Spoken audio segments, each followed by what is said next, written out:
Hi, good afternoon, everyone. Welcome to this afternoon's session. Wanted to welcome each and every one of you.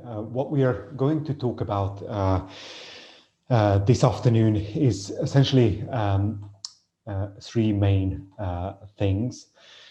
One is really about building resilience in your job search. How do you do that? How do you handle the rejections? Obviously, it's a very candidate-rich market that we are experiencing at the moment, and it's really important that you have a few tips at your fingertips that you can really just use every day. And also, we'll spend a bit of time talking about really some of the soft skills that you really need in order to get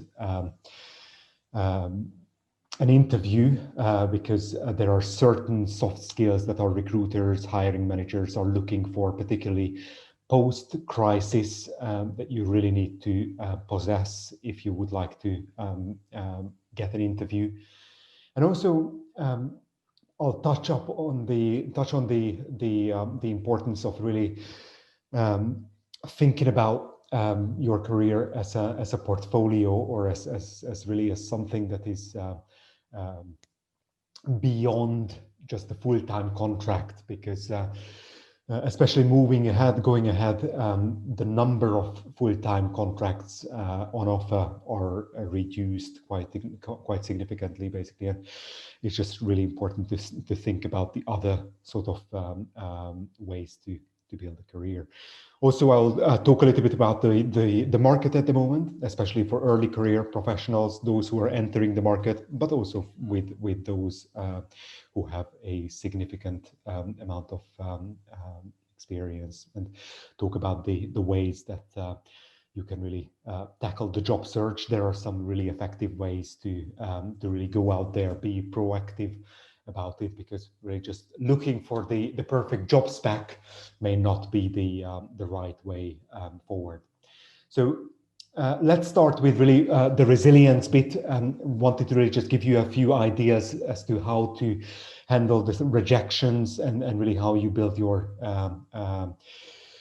resilience when it comes to job search. I think really the number one advice I would give is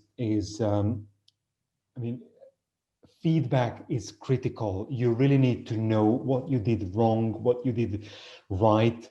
And I think although a lot of people don't give it, you really need to go out there and basically just ask them to give it to you, because it's almost like your right to know what didn't go well, because you need to be able to improve the next time, and these can give you valuable insights into the areas that you really need to focus on. So after each interview, after each interaction, phone interview, proper face-to-face interview, or Zoom interview, you really need to go out there and ask for proper feedback. It's in your best interest. The other one, the number two, find a mentor. You can't really do this on your own.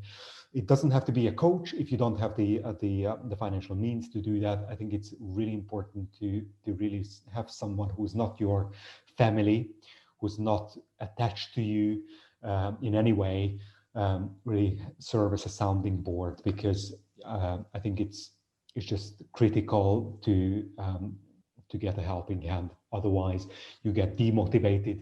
You really, there's a danger, especially now that we can't really go anywhere, especially now that we are on our own, trying to do things from our living room. I think it's absolutely critical to build up those job search buddies or job search networks, or whatever you call them, 2-3 others who are in a similar sort of situation as yourself, and really build that network, because without it, again, it's difficult. Another top tip would be, obviously goes without saying, don't take it personally in terms of the, when you get a no, it's got nothing to do with you. At the moment, you need to be aware of the fact that basically there are a lot of people who are looking for roles. It's a, as I said before, it's a very candidate-rich sort of situation that we are facing at the moment. And it's just really important that you don't feel that the rejection has got something to do with you or has any deficiencies in your skills or in your experience. Just to give you an example, in my local area, the local pub had an opening a couple of weeks ago. They received 500 applications, mainly from PhD students. So this is why I think it's just really important to bear in mind that you're competing for roles that are very scarce, and just don't take it personally. The other one is get networking. Searching for a job is incredibly isolating at the moment. So rather than getting stuck behind your computer, get out there and network, pick up the phone, try to really just make sure that you are, again, you're building up a social capital, which is going to serve you well. Because as I always say, it's the informational interviews, really getting in front of people, that will yield results, rather than just hoping that that Indeed or Read or whatever it is going to arm you or present you with opportunities. In terms of the soft skills that really are going to be absolutely critical going forward, especially post-crisis. So what are employers, no matter whether it's the defense space or the broader aerospace, aviation employers, everyone is going to be looking for this. So number one, I always say, it's composure. It's really your ability to keep your emotions in check, even in difficult situations. Employers are looking for people who are not anxious, not angry, not emotionally charged or overly stressed out. You need to appear emotionally solid, to have a balanced and composed outlook. And if you don't, it's going to show. And basically they're going to see that you're just overly stressed. You can't bring a package with you to an interview. That's probably the most important thing that I would highlight here. Another thing is gravitas. Gravitas it entails your confidence in your abilities and in your knowledge. This is the skill that wins over people's trust and therefore allows you to influence them. So gravitas also means being able to handle difficult situations, speak up, and really handle the challenges that are thrown your way. I think a significant portion of gravitas is your ability to convey knowledge in a concise way, and really just be someone who is put together, someone who is not afraid. I think it's basically that's probably the best way to put it. Another skill, soft skill, again, a transferable skill, that no matter your background, no matter what you've studied or what you've done before, it's going to be, again, your ability to adapt to different and difficult situations. Can you really adapt to changing environments, such as working successfully from home?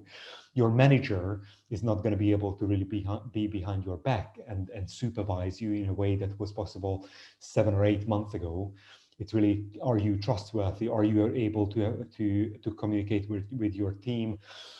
Keep lines of communications open, be productive when no one is watching, when you're really you're left on your own devices.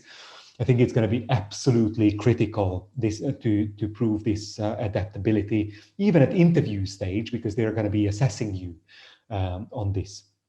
So, and it links with the following, with resilience. I think resilience is the ability to handle challenges and really bounce back from setbacks. I think each and every one of you now is facing these challenges really on a daily basis. And as a leader or as a team member or a team manager, you must be able to remain balanced even when you're faced with really difficult circumstances. And if you do, if you really remain composed and have this executive presence, it will shine through. Being resilient is not only about the ability to remain calm and confident in the face of controversy and criticism, but it's also about helping you stay true to your core values as well. So that's something that I would add. Also, awareness and what I normally call resonance is going to be really important, really critical going forward. It's your ability to resonate with those people who are interviewing you. Most businesses are fighting to stay afloat, to stay alive, and you really need to read your audience, your hiring manager, the people that are interviewing you. Can you really read their mind? Can you really just understand what their business priorities are? What keeps them awake at night? Can you address those? At the moment, guys and girls, the only reason why people get hired are the following. Can you save us money? Can you make us money? Can you make things, processes more efficient, more effective? And these are the things you need to think of yourself as a business of one. So how do I solve my employer's challenges? What I would suggest each and every one of you is to follow business leaders on social media and really just understand what they talk about. What are the issues that they highlight? What is really the challenge that they are trying to solve within their own organization?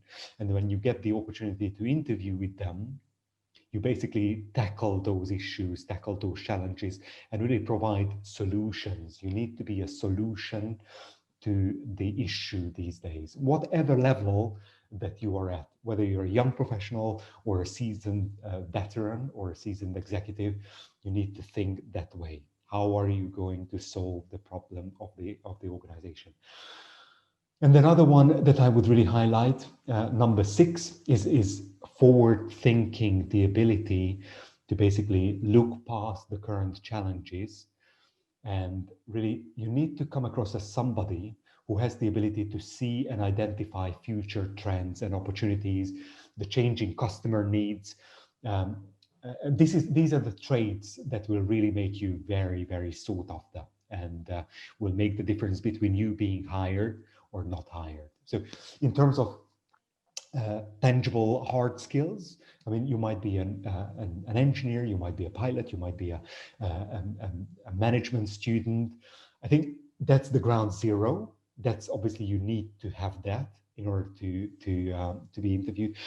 But I think the real differentiators when it comes to really like making the decision between a winner and a loser, because of course recruitment is discrimination. No matter how you think about it, they need to make a decision between hiring A or hiring B. And if you are the type of person who can really come up with solutions, come up with fresh ideas, fresh perspectives, this is what is going to make the difference. Don't get fooled just because organizations are coming up with like reorganizing or restructuring now. There is obviously an awful lot of hiring happening at the moment, especially in aviation, in aerospace. This is an opportunity to bring in people who bring a fresh perspective, really get rid of the old and get in the new. So don't just follow the news. I mean, it's basically there's an awful lot of bad news out there.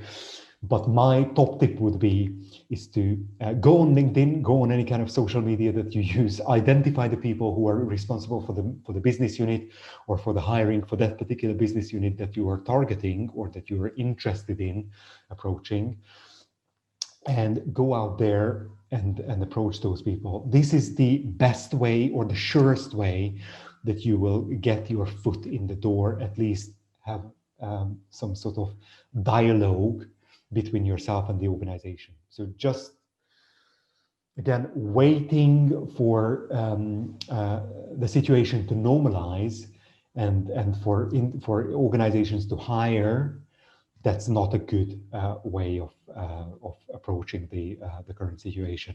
The last one, which is going to be really important in terms of a soft skill to have to get hired, is humility.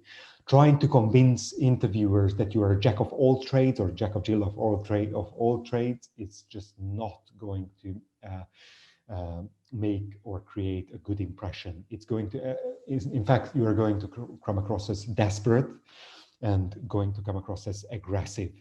I think it's really important that you don't act in an intellectually superior manner. You really need to have this balanced humility and not oversell yourself as well. I think there's a real danger, especially people who are really desperately trying to get into an organization, to oversell yourself. I think it's not the best strategy. I think the best strategy is to say that, yeah, I've done this, I've done that, I don't have all the answers, but I'm really excited to be a part of your team, and we will figure it out together. So I think that would be another tip that I would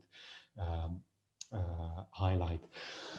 In terms of what's happening in the marketplace, in terms of who's hiring, who's not hiring, traditional employers, as you might expect, the airlines, the airports, the service providers, are not in a hiring mode. They are, in fact, in the firing mode at the moment, and they will be for the foreseeable future. I think my best advice would be for anyone who has studied aviation or aerospace or engineering or law or management or whatever it is that you've studied, is to really just have two lines of activity. One is the strictly speaking aviation activity, and really just seeing what you can do when it comes to the industry, network, build up relationship with organizations, but keep an open mind, because when it comes to things like logistics, when it comes to distribution, when it comes to anything energy, renewable energy related, when it comes to nuclear, things that are not strictly aviation specific, there is quite a bit of hiring activity at all levels. It's contrary to popular belief. The world is not coming to an end, and people are getting hired left, right, and center. It's about being honest with yourself. What can I do with my aviation degree or my aerospace engineering degree? I think these are things that you can really utilize in other sort of non-strictly aviation sectors. Travel, tourism, the airline industry is going through some really difficult times. It will come back, but it's not going to be the next sort of 2, 3, 4 years. And I think it's really just crucial that you're honest with yourself and really just you stop dreaming. In terms of becoming a pilot now, well, not the right time. It's just forget about it, because this is not the best use of your time and energy. Think about ways of diversifying. This is the other issue that I wanted to cover with you, or subject that I wanted to cover with you. Think of your career as an investment portfolio. A portfolio career, some of you might not be familiar with it, but it's basically it's a working style where you combine multiple streams of income, often creating a mix of full-time and part-time engagements, freelancing work, working as a consultant. For example, you could combine your consulting with part-time work, developing your own product, service. I think that's really a very good way of getting some income, even if you can't get the coveted full-time employment, which is obviously a lot of people are looking for that. I mean, you can't really expect that you are going to really definitely get there. So this is why being creative and really think about it in a very, very different way, I think that's going to make the difference, whether you're successful and get some sort of employment, or you're just going to chase a dream, which at the moment is only a dream. So again, some of the best ways to develop this portfolio career is consultancy work, offering your services up for organizations on a consultancy or short-term contract basis. That's probably the best way to do it.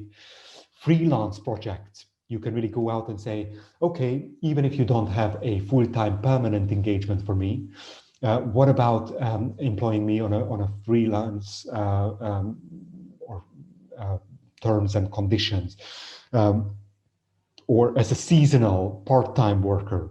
I think in the worst case scenario, if you're really starting out and and you're really trying to get into the sector, getting to the industry, offer your services for free. As desperate as it sounds, this is a really good way to get your foot in the door, at least to get to know the right people, network. It's really effective and it does work. So it's basically, that could be a really good first step, because from volunteering, you can get to the next step, which could be a short-term contract or a consultancy arrangement. And from there, when times get better in the next sort of 12 months, 18 months, you can end up being a full-time permanent employer. So it happens. It's something that I can see this in the daily practice happen, especially people trying to transfer from being a pilot into other things, for example, and really apply their soft skills, their hard skills in other business context. So that's really something that works. So last but not least, I wanted to really just provide you with a few really effective job search strategies that will help you tap into the hidden job market. So it's really important to understand that 80% of the roles, but I really believe that it's closer to the 90, are not advertised.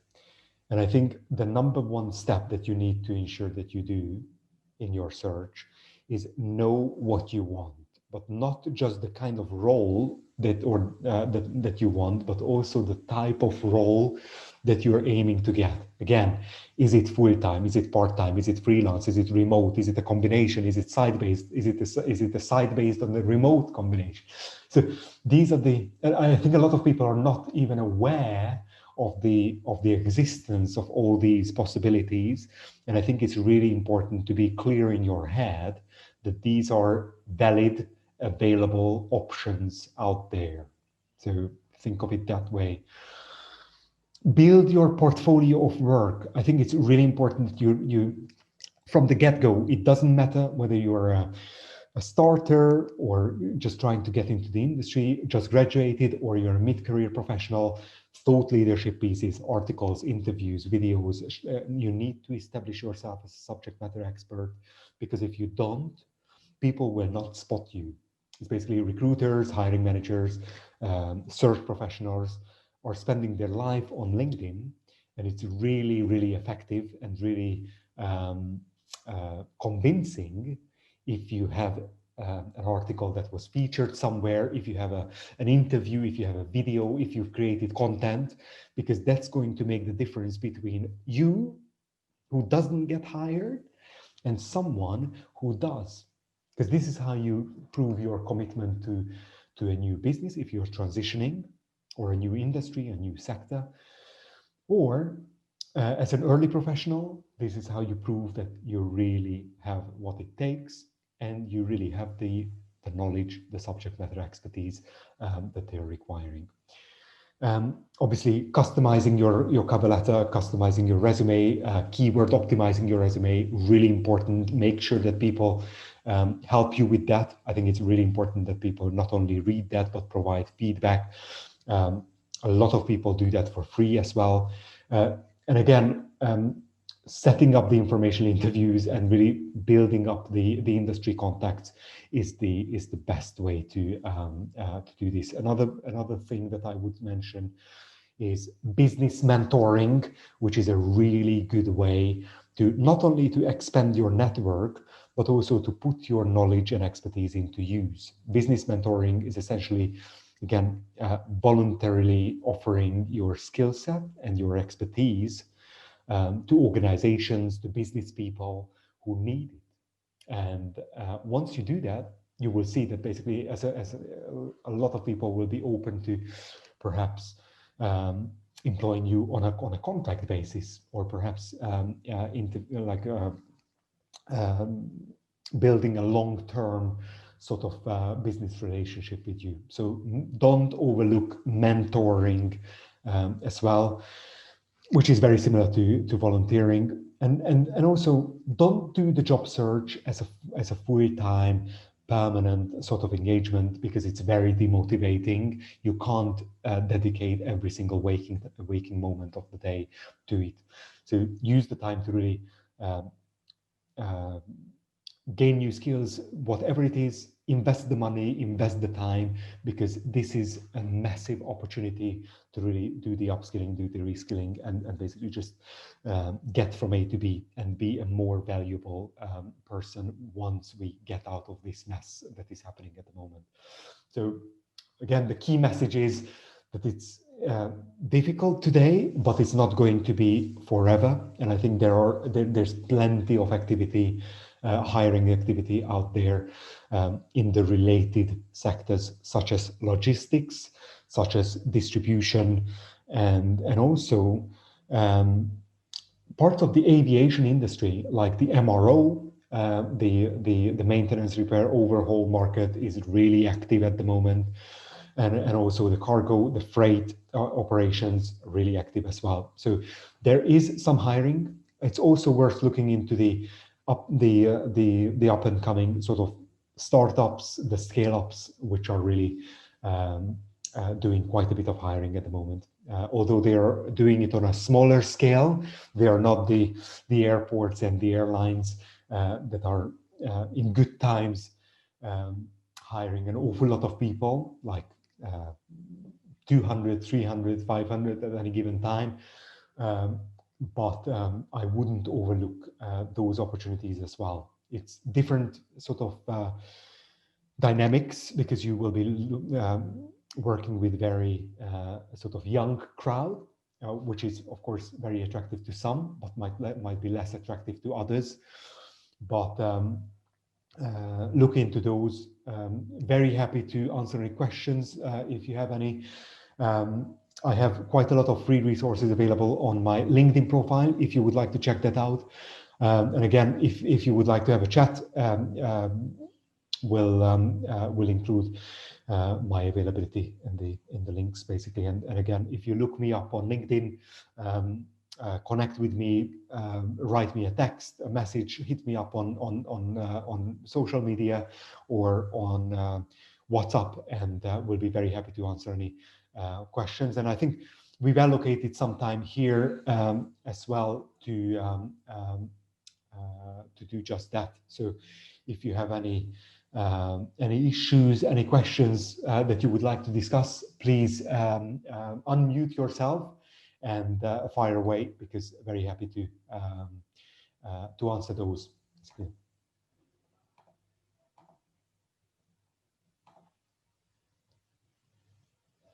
Or you can put that in the chat if you would like. So it's if there are any pressing issues that you would like to discuss, really use the opportunity basically to do just that.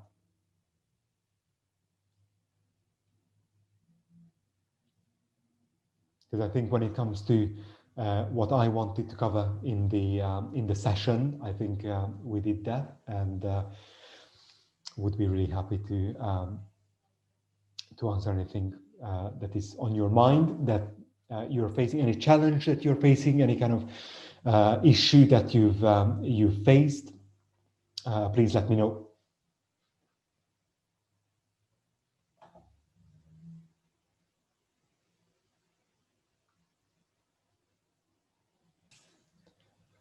Hi everyone. Hi everyone. I think I didn't let everyone in to this session. I think that was